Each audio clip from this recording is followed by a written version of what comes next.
तर आजपासून ना सोलापूरमध्ये सिद्धेश्वर महाराजांची गट्टा यात्रा चालू झाली होती.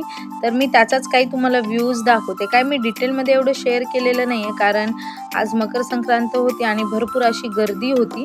तर जेवढं एक 5-6 ठिकाणी मी गेले गड्ड्यावरती, तर त्याच्याच काही व्ह्यूज आणि काही क्लिप्स इकडं मी तुम्हाला दाखवते. तर भरपूर असे लहान मुलांना एन्जॉय करण्यासारखे भरपूर असे हे काय म्हणतात राईड्स आल्या होत्या आणि पाळणे बघताय तुम्ही, तो किती सुंदर दिसतोय पाळणा, पण त्याच्यामध्ये बसायची काही हिंमत माझी तर नाहीये आणि एवढे मोठे आहेत.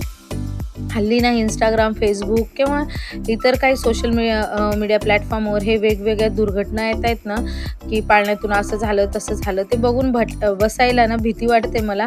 पण जेव्हा टीनएजमध्ये होते किंवा कॉलेजमध्ये वगैरे होते ना, त्यावेळेस ना खूप आवडायचं. पण असो तो वेगळा बा.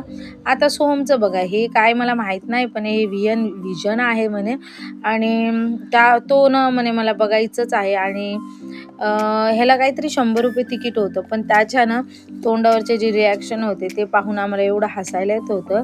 त्या गोष्टीसमोर ना आम्हाला ₹100 काहीच वाटले नाही, कारण तो एवढा आनंदी आणि एवढा खुश होता ना, आणि त्याचे काही असे रिॲक्शन चालू होते आणि आजूबाजूला ना लोकं पाहून ते बघत होते की तो कसा रिॲक्ट करत होता.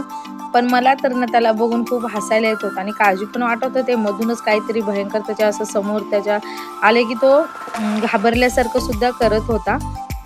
आणि मग इकडं पाहत होता तुम्ही, मी त्याच्याकडेच पाहत होते, कारण मला वाटत होतं हे कधी एकदा म्हणजे संपतं हे.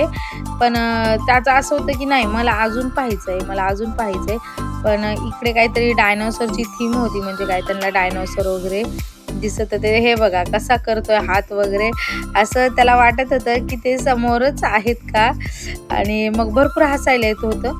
त्यानंतर ना खूप सुंदर रांगोळी काढली होती इकडे. ह्याच्यावर खूप छान संदेश पण लिहिले होते वृद्धाश्रमाविषयी, हल्ली जे काय होते त्याच्याविषयी. तर चला, आजच्या व्हिडिओमध्ये एवढंच. पुन्हा भेटू नवीन व्हिडिओमध्ये. बाय.